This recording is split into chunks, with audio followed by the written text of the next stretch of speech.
Good morning সবাইকে, কেমন আছো? আশা করি সবাই ভালো আছো, আমরা ভালো আছি। তা ব্লগটা সকাল থেকেই শুরু করে দিলাম। চলো যাচ্ছি একটু বাজারে, প্রচুর রোদ, এই রোদের মধ্যেই চলে যাচ্ছি বাজারে। সকাল সকাল গিয়ে বাজার করে নিয়ে আসবো। আর বিকালবেলার একটা স্পেশাল রান্না তোমাদের সাথে শেয়ার করব, সেটা হলো চিকেন তন্দুরি যেটাকে বলে, সেটা করব। তা কিভাবে কি করলাম আর কিভাবে তৈরি করলাম আর কতটা টেস্ট হয়েছিল সেটা তোমরা ভিডিওর মধ্যেই দেখতে পারবে। তার সাথে থাকো, পাশে থাকো, লাইক কমেন্ট শেয়ার করতে বলো না। আর অনেক অনেক ভালোবাসা দিও, আমিও অনেক অনেক ভালোবাসা দেবো। তা চলো স্টার্ট করে দিলাম। বাজার থেকে কী নিয়ে চলে এসেছি দেখো। আজকে প্রচুর সস্তা ইলিশ মাছ পেয়ে গেছিলাম, তাই ইলিশ মাছ নিয়ে এসেছি। আর কত সবজি নিয়ে এসেছি। ইলিশ মাছটা দুপুরবেলা রান্না করে খাওয়া হয়ে গেছে। আর বিকালবেলা আমাদের যে চিকেন তন্দুরটা করবে তার রেসিপিটা তোমাদের জন্য শেয়ার করছি। তা চলো দেখতে থাকো। তার জন্য প্রথমে আমরা চিকেন নিয়ে আসবো 4 কিলো, যেহেতু আমাদের অনেক ফ্যামিলির লোক। তা ওই 4 কিলো মাংসটা প্রথমে নিয়ে এসে আমি ভালো করে এটাকে ভালো ধুয়ে দেবো, কারণ হলো গায়ে অনেক রক্ত ছিল। তাই জন্য ভালো করে পরিষ্কার করে ধুয়ে একটু জলটাকে ভালো করে ঝারিয়ে রেখে দিতে হবে। কারণ হলো জল থাকলে হবে না, কারণ ওর মধ্যে অনেক রকমের মশলা পড়বে, তো তাই জন্য। তারপরে কাজের ফাঁকে এদিকে খেয়ে নিলাম একটু মালপোয়া তালের বড়া। তা সেইটা আমার দিদি নিয়ে এসেছিলো। তা এদিকে কাজও করছি, আর এদিকে আমি কাজ করছি না, কারণ ওরা জামাইবাবুরা করছে। তা আমি এদিকে বসে বসে ভিডিও বানাচ্ছি আর এদিকে খাচ্ছি মালপোয়া তালের বড়া। তা চলো কী দিই মশলাটা দেখে নাও, যে শিক কাবাব, চিকেন শিক কাবাবে কী দেওয়া হয় তন্দুরিটাতে, তা সেটা দেখে নাও তোমরা। তা প্রথমে দিলাম হলো পেস্ট, আদা রসুনের পেস্ট, রেডিমেড পেস্ট, ওটা কিনে নিয়ে এসেছি, সেটা দেওয়া হলো। তারপরে দিলাম 2টো ডিম। তারপরে দেওয়া হলো নুন, পরিমাণ মতো নুন। আর এটা দিচ্ছি হলো চিকেন তন্দুরি মশলাটা, এটা পরিমাণ মতো দিতে হবে। আর যতটা মাংস তার পরিমাণ মতোই দিতে হবে। তা ভালো করে চিকেনের যে তন্দুরটা আছে ওটা ভালো করে কী বলতো, ম্যারিনেটটাই হলো আসল। ম্যারিনেটটা যদি ভালো হয় না, তারপরে দেখবার এত টেস্ট হয়েছিল যে কি বলবো। মাংসটা নরম, ভিতরটা একদম এত সফটই হয়ে গেছিলো আর নরম হয়ে গেছিলো, মানে এতটা ম্যারিনেট করেছে, এতটা মশলাপাতি দিয়ে করেছিল, খুব টেস্ট হয়েছিল। তা এদিকে দিয়ে দিল টক দই, আর তার আগে দিল গুঁড়ো মশলা। তা টক দইটা হলো ভালো করে দিয়ে এবার মাখাবো। আর তারপরে দেবো হলো, এটা হলো জিরা পাউডার।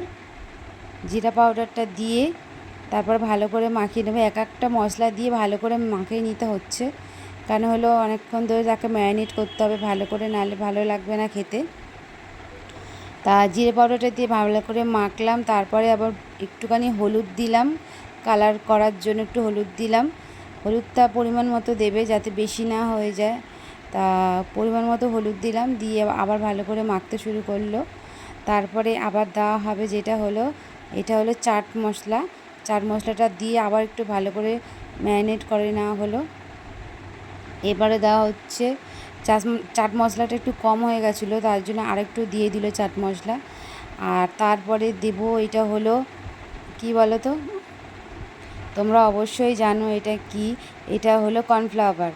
এই কর্নফ্লাওয়ারটা দিলাম পরিমাণ মতো। তারপরে কর্নফ্লাওয়ারটা দেওয়ার পরে এইদিকে হলো লঙ্কাগুলো পেস্ট করে নেওয়া হয়েছে, অনেকটাই লঙ্কা ছিল। তা এটা হলো কিছুটা চাটনিতে দেওয়া হবে, আর কিছুটা ওই চিকেনের ম্যারিনেটে যেটা আছে ওখানে দেওয়া হবে। তা এদিকে চাটনির জন্য একটু তুলে রাখবো, আর বাদবাকিটা চিকেনের মধ্যে দিয়ে দেওয়া হবে।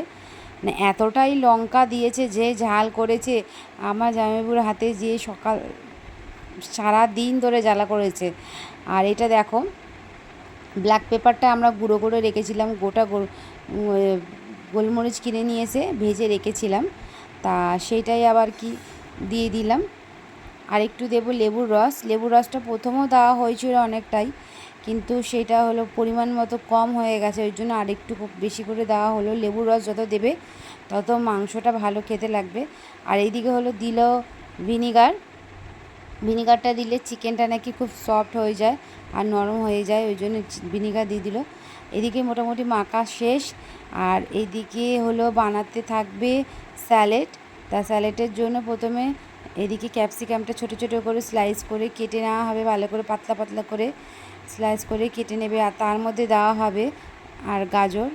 আর এদিকে ছাড়াচ্ছি দেখো পুদিনা পাতা আর ধনে পাতা, এটা হলো আর একটা চাটনি করবে, গ্রিন চাটনি যেটা, সেটা হবে। আর এদিকে দুদিকে কাজ চলছে, এদিকে হলো স্যালাডটা কাটাকুটি হচ্ছে, আর এইদিকে চলছে খাওয়া দাওয়ার পর্ব। দেখতেই পাচ্ছ আমি এদিকে ভিডিও করছি আর খাচ্ছি, দেখে আমার ছেলেও চলে এসেছে খেতে, তা ওকেও দিচ্ছে, আমি নিজেও খাচ্ছি। প্রথমেই বললাম যে আমি খেতে খেতে ভিডিওটা করছিলাম। তারপরে দেখো আমাদের এইদিকে স্যালাডটা কাটা চলছে, এদিকে ক্যাপসিকামটা কাটা হয়ে গেল। তারপরে আবার ধরলো গাজরটা একটু আমি স্লাইস করে পাতলা পাতলা করে কেটে কেটে দিতে হবে। আমি বলছিলাম যে দাও আমি বটি দিয়ে কেটে দিই, কিন্তু বাট বটি দিয়ে এত সরু সরু করে কাটতে পারা যাবে না, এটা একমাত্র ছুরি দিয়েই ভালো কাটা হয়। আর ওর মধ্যে দিলে একটু ভিনিগার স্যালাডটার মধ্যে, কারণ হলে স্যালাডটা টক টক হবে আর নরম হয়ে যাবে, স্যালাডটা খেতে ভালো লাগবে।